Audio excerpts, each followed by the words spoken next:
ননি দিদিভাই, ও ননি দিদিভাই, তুই এভাবে মুখ গোমড়া করে বসে আছিস কেন? তুই এভাবে মন খারাপ করে বসে থাকলে আমার বুঝি ভালো লাগে? কি করব দিদা, আমি যে মেনে নিতে পারছি না যে মা আর নেই। মা কেন আমাদের সবাইকে ছেড়ে চলে গেল দিদা? মা চলে গিয়ে আমাদেরকে যে একেবারে অচল করে দিয়ে গেল দিদা। মাকে ছাড়া যে আমি এক মুহূর্ত ভাবতে পারছি না কিছু। বাঁচা মরা সবই যে বিধাতার হাতে রে দিদিভাই, তার উপরে যে আমাদের কোনো হাত নেই রে। আস্তে আস্তে সবই ঠিক হয়ে যাবে দেখবি দিদিভাই। একদিন না একদিন তো আমাদের সবাইকেই মরতে হবে। দুঃখ করে আর কি হবে বল? মা চলে যাওয়ার পর থেকে বাবাও তো ঠিক মতো আমাদের সাথে কথা বলে না, আমাকে তো সময় দেয় না। তোর বাবাও যে অনেক কষ্ট পেয়েছে রে দিদিভাই। এত বছর সংসার করলো যে মানুষটার সাথে, আজ হুট করে সে চলে গেলে এমন তো লাগবে ভাই। তুই সকাল থেকে কি কিছু খেয়েছিস? না দিদা, আমার খেতে ভালো লাগছে না। খাওয়ার কথা মনে হলেই গাটা গুলিয়ে উঠছে। বিশ্বাস করো, আমার খেতে একদম ভালো লাগছে না দিদা। তাহলে কি হয় মা? এখন তো মনটাকে শক্ত করতে হবে, আর সেই সাথে ঠিক মতো খাবারও খেতে হবে। এমনিতেই মানসিকভাবে দুর্বল, তার উপরে শরীরে বল না থাকলে তো অসুস্থ হয়ে যাবি। ওসব কোনো কথাই আমি শুনবো না। এক্ষুনি তুই আমার সাথে খেতে যাবি। আয়। তুমি যাও, আমি আসছি। তা তো হচ্ছে না বাছা, আমাকে পাঠিয়ে তুই আর আসবি না। তোকে আমার সাথে এক্ষুনি যেতে হবে। চল বলছি। বুঝতে পেরেছি, আমাকে না খাইয়ে তুমি শুনবে না। ঠিক আছে, চলো। আরে রঘু, কি চেহারার হাল করেছিস তুই বাবা! তার দাড়ি গুপে মুছে ভরে গেছে, চুলও তো দেখছি উস্কো খুস্কো হয়ে আছে। এই যে রঘু, আমি কি বলছি তুই শুনতে পাচ্ছিস? আরে পিন্টু মামা, তুমি কখন এলে? আমি তো এসেছি অনেকক্ষণ আগে, কিন্তু তোর চেহারা যা হাল করেছিস তুই! কই, আমি তো ঠিক আছি মামা। তুমি যাও, বাড়ি যাও, মায়ের সাথে দেখা করে এসো। সে তো যাব, বাড়িতে যাওয়ার জন্যই তো এসেছি, কিন্তু তোর এই অবস্থা যে আমি আর দেখতে পারছি না বাবা। তুই আমার একমাত্র ভাগ্নে, তোর এই হাল আমি কি করে সহ্য করি বলতো? মিতা আমাকে কেন ছেড়ে চলে গেল? মামা, ও কি পারতো না আমার সাথে বাকি জীবনটা বাঁচতে? আরে বাঁচতে তো সবাই চায় বাবা, কিন্তু বাছা মরা যে আমাদের কারো হাতে নেই ভাগ্নে। আর যার যাবার সে তো চলে যাবে, জগতের কোনো শক্তিই আটকাতে পারবে না। আমি কেন মরে গেলাম না ওর সাথে? আমাকে ওর সাথে করে নিয়ে যেতে পারতো। ও আমাকে এই দুঃখ সহ্য করবার জন্য কেন ফেলে গেছে? না রে, তোকে আর দুঃখ পেতে দেব না আমি। মেয়েটার কি হবে একবার ভেবে দেখেছিস? মেয়েটার মুখের দিকে তাকিয়ে হলেও আমি তোকে আরেকবার বিয়ে করাবো। না মামা, আমি আর বিয়ে করতে চাই না। আমার মেয়েটা অনাথ হয়েছে, তার উপর ও সৎ পাও যদি ভালো না হয়, আমার মেয়ে জীবনে অশান্তি লেগে থাকবে। কিছু হবে না, আমি চাই তুই আবার সংসার করবি।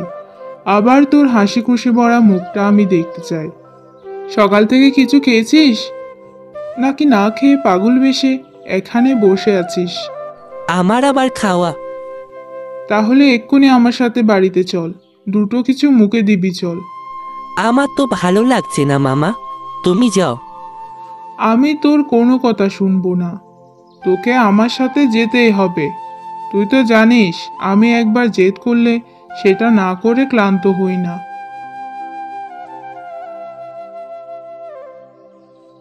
দিদি, তোর সাথে আমার কিছু জরুরি কথা ছিল।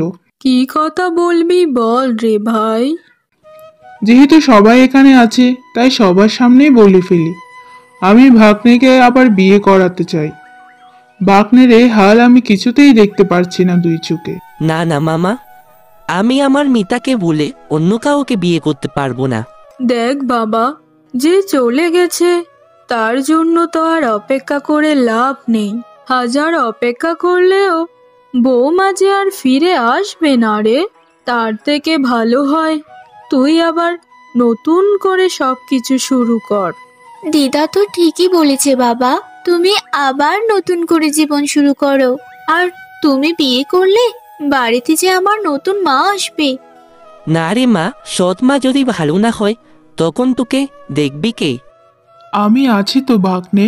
ওরে, দেখে শুনে তেমন ঘরের মেয়ের সাথেই তোকে বিয়ে দেব। আর মেয়ে যদি ভালো না হয় তাহলে ননি দিদিভাই আমার কাছে গিয়ে শহরে থাকবে। না না মামা, আমার একমাত্র মেয়েকে আমি বিদেশ বিরহে রাখতে পারবো না। মেয়েটা যে আমার চোখের মণি। কিন্তু দিন দিন তুই নিজের যে হাল করছিস, তাতে করে নিজের মেয়েকে দেখাশোনা করার মতন অবস্থায় তুই তো থাকবি না। আমি তো বুড়ো হয়ে গেছি, আজ আছি কাল নেই। আমি না থাকলে তোদের বাপ বেটিকে দেখে রাখবে কে শুনি? সেজন্যই বলছি একটা বিয়ে কর। তোর মায়ের বয়স হচ্ছে দিন দিন, সে কি আর এই সংসার গুছিয়ে রাখতে পারবে নাকি? হ্যাঁ বাবা, সবাই যখন এত করে বলছে তুমি রাজি হয়ে যাও। বেশ, তোমরা সবাই যেটা চাইছো সেটাই হবে তাহলে। পাত্রী দেখা শুরু করো মামা। আমি কাল আবার তোর জন্য পাত্রী খুঁজে বের করব ভাগ্নে। আর 2 দিনের মধ্যেই তোকে আবার বিয়ে দেব। ঠিক আছে, এবার খা তোরা। খাবার সামনে রেখে সে তখন থেকে বকে যাচ্ছিস, খাবারগুলো যে ঠান্ডা হয়ে যাবে। কই রে দিদি ভাই, একটু বাদেই তো ওরা নতুন বনিয়ে চলে আসবে। ওরে সব কাজগুলো ঠিক মতন গুছিয়ে রাখ। তুমি কোনো চিন্তা করো না দিদা, আমি সব কাজই গুছিয়ে রেখেছি।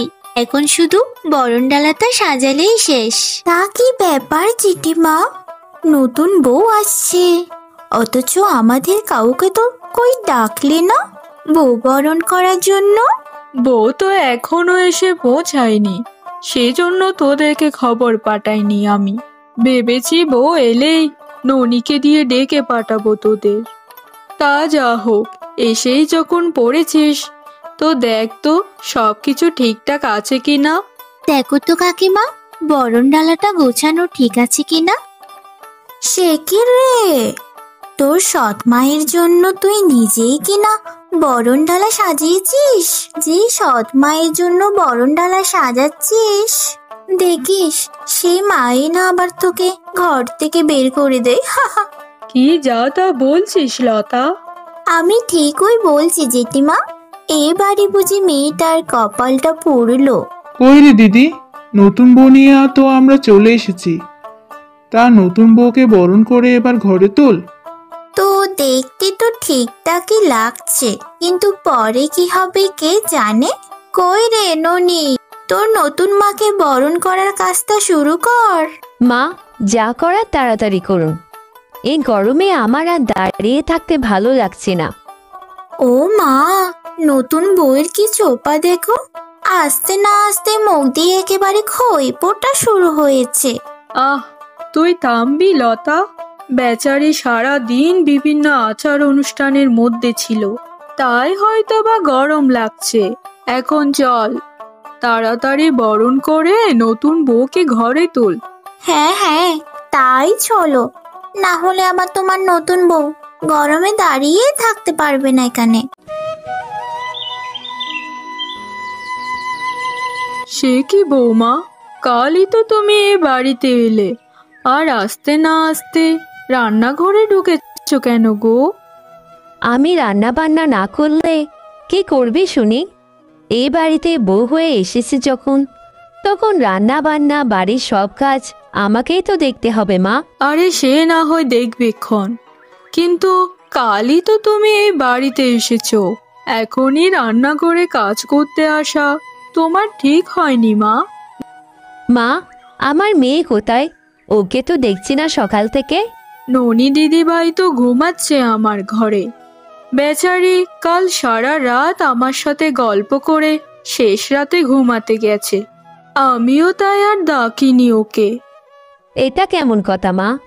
বাড়ির মেয়ে এত বেলা পর্যন্ত ঘুমাবে, এটা তো খুবই খারাপ দেখায় মা। সকাল সকাল উঠে বাড়ির কাজ গুছিয়ে স্কুলে যাবে, আর তা না হলে সকালে উঠে বই নিয়ে পড়তে বসবে। আসলে বৌমা, ললিতা মারা যাওয়ার পর থেকে মেয়েটা কেমন যেন আনমনা হয়ে গেছে। এখন আর স্কুলেও যেতে চায় না। মা মরা মেয়ে, সেজন্য আমরাও কিছু বলি না ওকে। এটা একদম ঠিক নয় মা। আপনারা তো ওর ভবিষ্যৎ নষ্ট করছেন এভাবে আদর দিয়ে দিয়ে। ঠিক আছে বৌমা, আমি তাহলে ননিকে ডেকে এনে খেতে বসাচ্ছি। আপনার ছেলেকেও ডেকে আনুন মা, সবাই একসাথে খাবার খাবেন। ঠিক আছে বৌমা। এই কি মা, তুমি আজ শুধু শাক রান্না করেছো কেন? এই গরমে যত আঁশযুক্ত খাবার খাবে তত ভালো হবে স্বাস্থ্যের জন্যে। বেশি ভাজা পোড়া খাবার খেলে পেট খারাপ করবে সবার। ননি তো মাংসের ঝোল খেতে খুব ভালোবাসে, তুমি না হয় ওর জন্য একটু মাংসের ঝোল করতে। বৌমা নতুন এসেছে, সে তো আর জানে না কে কি পছন্দ করে। পছন্দ অপছন্দ সে তো আমি জেনে নেব মা, কিন্তু স্বাস্থ্যের জন্য ঝুঁকিপূর্ণ কোনো খাবার সেটা আমি কিন্তু কাউকেই খেতে দেব না মা। বেশ বেশ, তুমি যা চাইবে তাই হবে বৌমা। নিন, এখন সবাই খেয়ে নিন। কি রে ননি, তোকে তো এত সকালে সচরাচর ঘুম থেকে উঠতে দেখি না। আজ সূর্য কোন দিকে উঠলো রে? মা সকাল সকাল ঘুম থেকে ডেকে দিয়ে থালা বাসন ধুতে পাঠালো। দিদার শরীরটা তো বেশি ভালো না, মা তো একা সব কাজ করে পারে না, তাই আমাকে পাঠালো। আহা, তুই রাগ করছিস কেন মা? আমি তো তোর কাকিমা হই, তোর কাছের মানুষ। এই সকালে না ঘুমিয়ে তুই পুকুর ঘাটে এসেছিস, তাই তোকে দেখে বড্ড মায়া হলো রে। মা বলিস না রে, মা বলিস না, ও যে তোর সৎ মা রে। ওরে, সৎ মা কি কখনো আপন মায়ের সমান হয়? দুদিন বাদেই দেখিস তোকে বাড়ি ছাড়া করবে, আর না হলে এমন অত্যাচার করবে যে তুই নিজেই বাড়ি ছাড়বি। না না, এমন কিচ্ছু হবে না, মা তো আমাদের সবার খুব ভালো করেই খেয়াল রাখে। আহ, খেয়াল রাখে না ছাই, ওসব তো লোক দেখানো, বুঝিস না? না হলে যে লোকে বলবে সৎ মা মেয়েটার উপরে অত্যাচার করছে। মিষ্টি মিষ্টি কথা বলে মন ভুলিয়ে তোকে দিয়ে সব কাজ করিয়ে নিচ্ছে, বুঝলি? তুমি শুধু শুধু এমন বলছো কাকিমা, আমি তো কই খারাপ কিছু দেখি না। বেশ, তা বলে আজ সকালে তুই ভাত কি দিয়ে খেয়েছিস শুনি?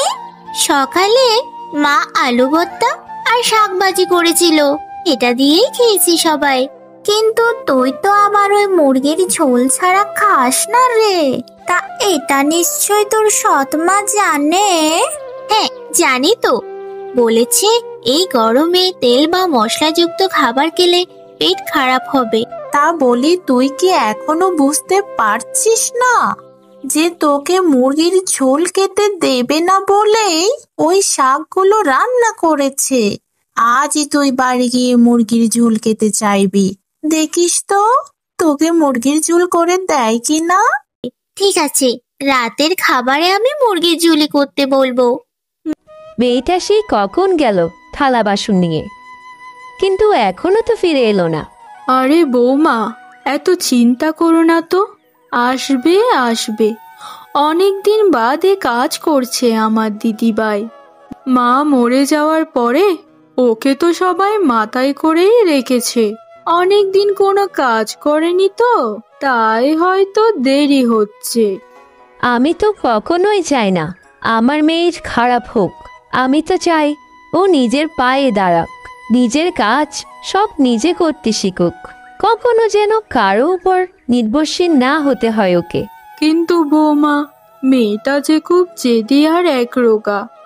সব কিছু শিখিয়ে পড়িয়ে দিতে গেলে ও যদি তোমায় ভুল বুঝে? এখন ভুল বুঝলেও একদিনও ঠিক হয়ে বুঝতে পারবে আমি কেন ওকে এইভাবে তৈরি করছি। এসে গেছিস মা, এখন যা থালা বাসনগুলো গুছিয়ে স্কুলের ব্যাগ নিয়ে স্কুলে যা। মা, আজ রাতে কিন্তু আমি মুরগির ঝোল খাবো। রোজ রোজ এই শাক পাতা আর আলু সিদ্ধ এইসব খেতে আর আমার ভালো লাগে না। তা হঠাৎ মুরগির ঝোল খেতে মন চাইলো কেন রে? এত কিছু আমি জানি না বাপু। আমি জানি আমাকে তুমি রাতে মুরগির ঝোল করে দেবে। আচ্ছা ঠিক আছে, রাতে আমি তোর জন্য মুরগির ঝোলে করে দেব। এখন লক্ষ্মী মেয়ের মতো স্কুলে যা তো দেখি মা। যা ননি দিদিভাই, মায়ের কথা যে শুনতে হয়। মা কি তোর খারাপ চাইবে কখনো? ঠিক আছে, যাচ্ছি আমি।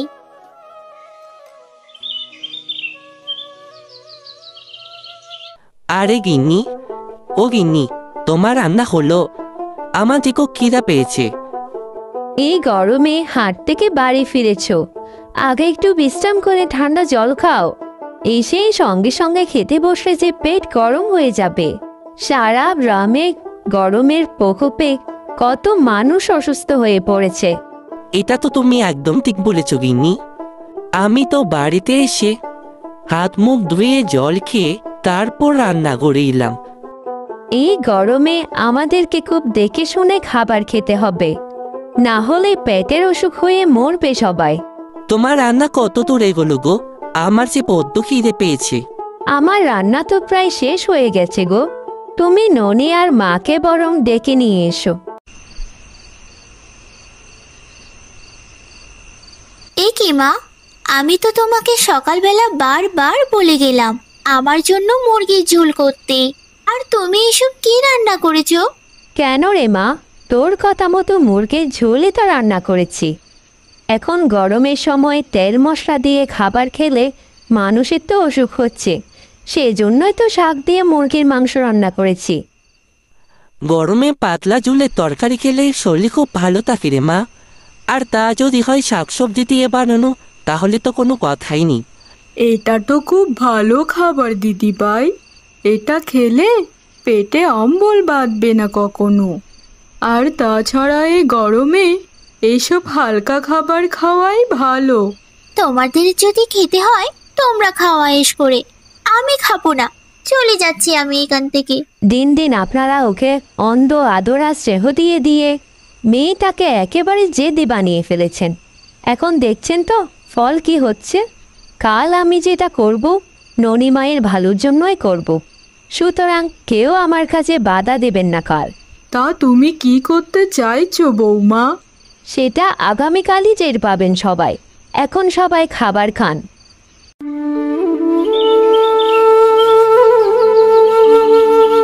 ওরে দিদি, কোথায় গেলি তোরা সবাই? কি হয়েছে রে কানু? সকাল সকাল এভাবে এসে আমাদেরকে ডাকছিস কেন রে?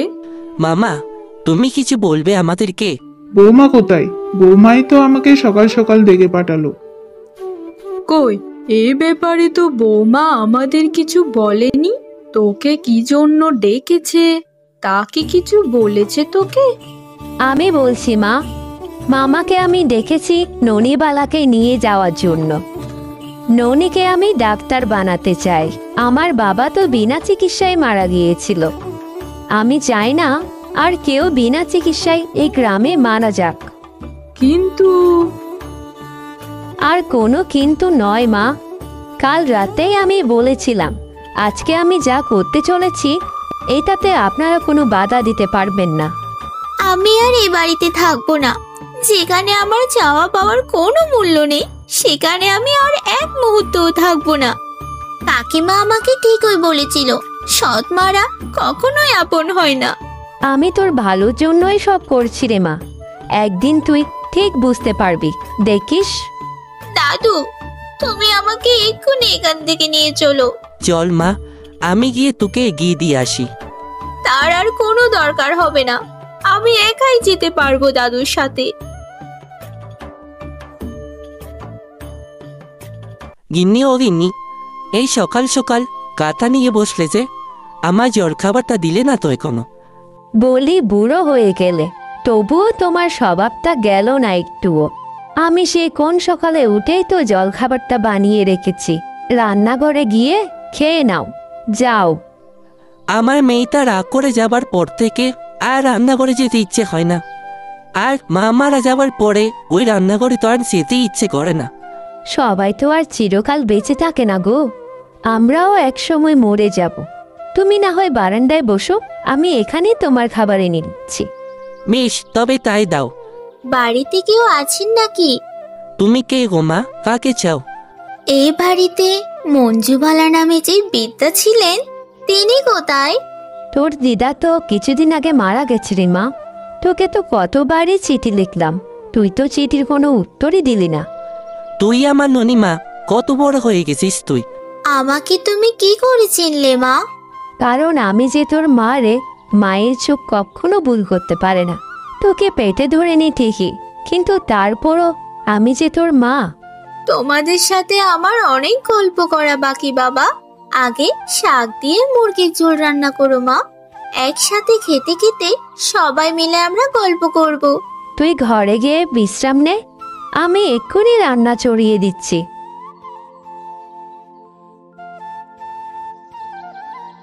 শহরে থাকতে আমার সব থেকে বেশি তোমার কথা মনে পড়েছে মা।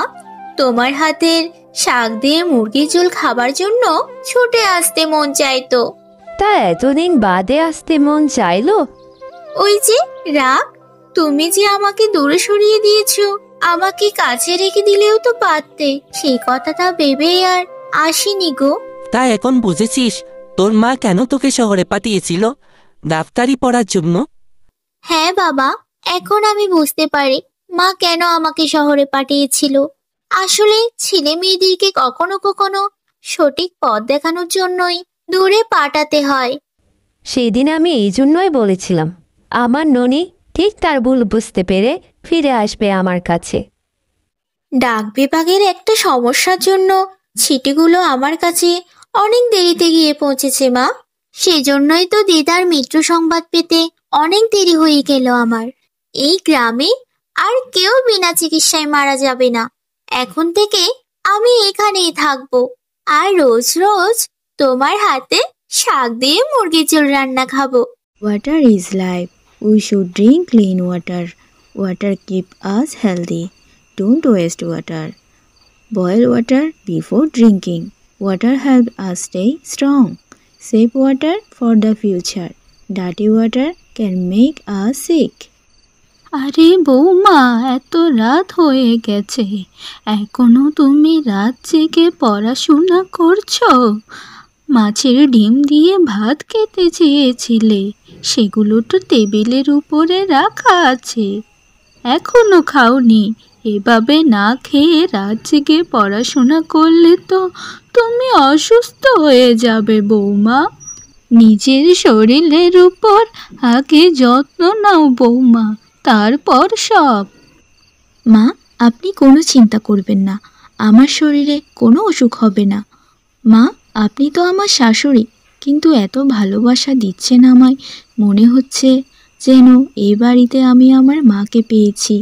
আসলেই মা, আমি অনেক সৌভাগ্যবতী, কারণ আমি মায়ের মতো একটা শাশুড়ি পেয়েছি। মা, আপনি আমার জন্য আর চিন্তা করেন না, আপনি যান ঘুমিয়ে পড়ুন।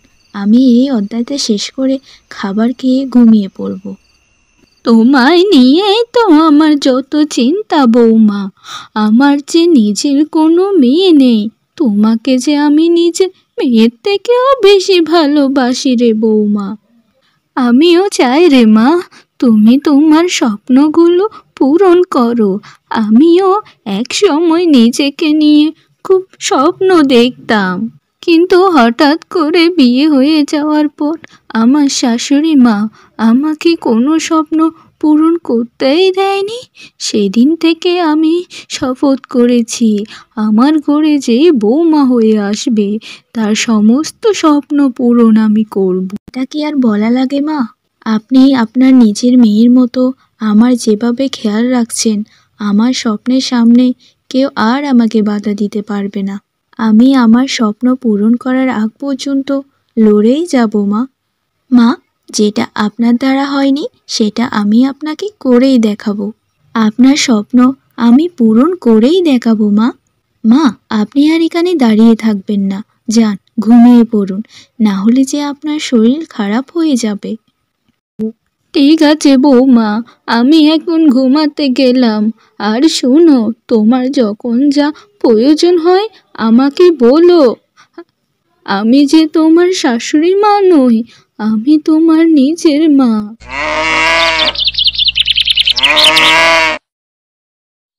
হেই, তোরা একটা কথা জানিস? আমাদের গ্রামে তো এক শিক্ষিত বউ এসেছে, যে ঘরে সব কাজ না করে সারাদিন শুধু বইয়ের পাটা উল্টায়। ঘর থেকে তো একেবারে বের হতেই চায় না।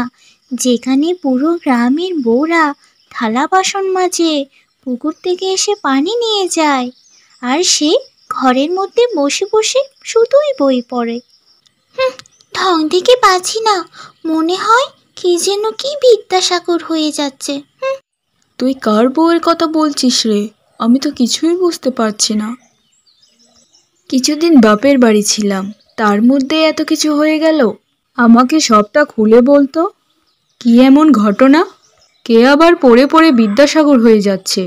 আর কে হবে? ওই যে শ্যামলের বউ আছে না, ওই তো পড়তে পড়তে বিদ্যাসাগর হয়ে যাচ্ছে। মেয়েটার ভাবি আলাদা নতুন বউ হয়ে এসেছে। ঘর থেকে বের হয় না, কারোর সঙ্গে কথা বলে না, সারাদিন বসে বসে শুধু বই পড়ে।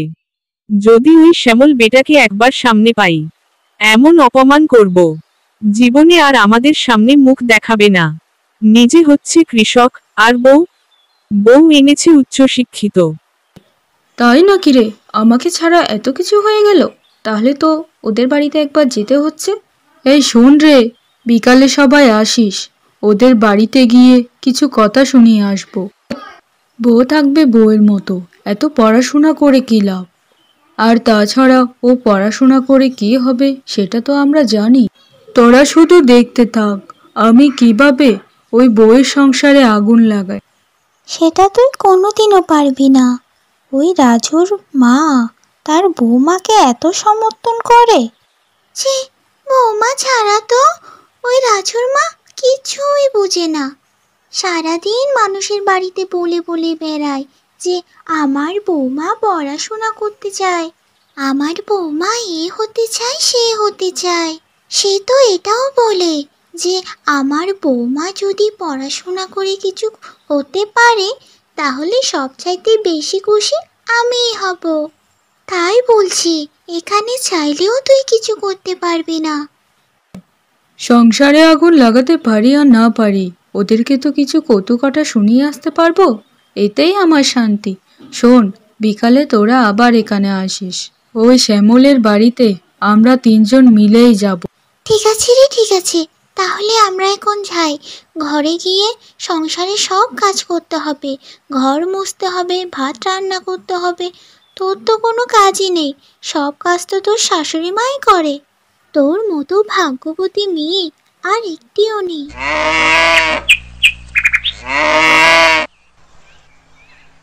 মা, প্রিয়া কোথায়? তাকে তো দেখতে পাচ্ছি না। সে তো বিয়ের পর থেকে একটাও কাজে হাত দেয় না, সারাদিন ঘরের ভেতর বসে বসে কি যেন পড়ে। আজকে আমি রাস্তা দিয়ে আসছিলাম, গ্রামের 3 বৌদি আমাকে থামিয়ে আমাকে কত কথা না শুনিয়ে দিল। কোনো দরকার ছিল মা? ঘরের বউকে এত পড়াশোনা করিয়ে কি লাভ হলো? থাকে বলো, ঘরের কাজে মনোযোগ দিতে। আর কত এসব কাহিনী করবে? চুপ কর শ্যামল, আমার বৌমাকে নিয়ে আর কোনো আজে বাজে কথা যদি বলিস তোর মুখ আমি ভেঙে দেব। বৌমার মতো শিক্ষিত একটা মেয়ে, ও কি ঘরের কাজ করে সময় নষ্ট করবে? তারও তো কিছু স্বপ্ন টপ্ন আছে, তুই তার স্বামী হয়ে সেটা বুঝিস না। কিন্তু আমি শাশুড়ি নই, মা হয়ে ওর স্বপ্নকে সর্বোচ্চ গুরুত্ব দিচ্ছি। তুই যে প্রতিদিন কাজ না করে বাড়ি চলে আসিস, তোকে কি আমি খাবার খেতে দিচ্ছি না? এত কথা কেন বলছিস তুই? জীবনে কত স্বপ্ন ছিল তোকে পড়াশোনা করাবো, তোকে বড় চাকরিতে পাঠাবো, কিন্তু তা তো আমার কপালে জুটলো না। তোকে যখন স্কুলের ব্যাগ কাঁধে দিয়ে স্কুলে পাঠিয়েছি, সেখানেই তো স্কুলে না গিয়ে এদিক সেদিক ঘুরে বেরিয়েছিস। পড়াশোনা করতে আমার ভালো না লাগলে সেটা তো আমি জোর করে করতে পারবো না, তাই না মা? তবে হ্যাঁ, পড়াশোনাটা যদি করতাম হয়তো আজ আমি আরও একটু ভালো অবস্থানে থাকতাম। কিন্তু মা, তুমি কেন এখনো আমার পড়াশোনা নিয়ে পড়ে আছো? ছেলেদের পড়াশোনা আর মেয়েদের পড়াশোনা কি এক নাকি? মেয়েরা বিয়ের আগে একরকম থাকে, আর বিয়ের পরে পুরোপুরি বদলে যায়। বিয়ের পর তাদের শুধু সংসার সামলাতে হয়, পড়াশোনা সে তো তখন গল্প হয়ে যায় মা। তোর পেটে যদি একটু বিদ্যা থাকতো তাহলে তুই এরকম কথা কখনো বলতি না। যা যা যা বলছি, আমার চোখের সামনে থেকে তুই দূর হয়ে যা। আহা রে, মাসিমার কি কষ্ট। ছেলেকে কত শখ করে বিয়ে করিয়েছিল, ভেবেছিল বৌমা সব কাজ করবে। কিন্তু মাসিমা তো আর জানতো না মাসিমা একটি নবাবের বেটিকে ধরে নিয়ে এসেছে, তাই সব কাজ মাসিমাকে একা করতে হচ্ছে। খুব কষ্ট হয় গো মাসিমা। তোমরা তোমরা আবার কখন এলে? আমি তো দেখতে পাইনি তোমাদের। আর কি সব বলছো আমার বৌমাকে নিয়ে? বৌমা তো ঘরের ভেতর বসে পড়াশোনা করছে, তাই তো আমি কাজ করছি। এতে এমন কি সমস্যা হলো বলো তো? বৌমা যদি কাজ না করে আমি করি তাহলে তো একই কথা। তোমরা তো আর আমার ঘরের কাজগুলো করে দেবে না, শুধু শুধু কথা বলবে আর সমালোচনাই করতে পারবে। এরে দেখ দেখ, তোরা দেখ, মাসিমা তো কেঁপে গেল মনে হচ্ছে, তার বউয়ের কথা বলেছি বলে। আরে মাসিমা, তোমার বৌমা তোমাকে কি জাদু করেছে বলো তো, যে বউয়ের কথা বলা মাত্রই তুমি তেলে বেগুনে জ্বলে উঠলে? এখনো সময় আসছে মাসিমা, এখনো সময় আছে। যে বউকে দিয়ে ঘরের কাজপত্র সব করাও।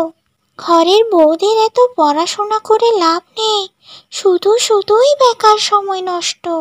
এই যে আমাদেরকে দেখো, আমরা ঘরে সব কাজ করে শাশুড়ি মাকে কত সুখে রাখছি।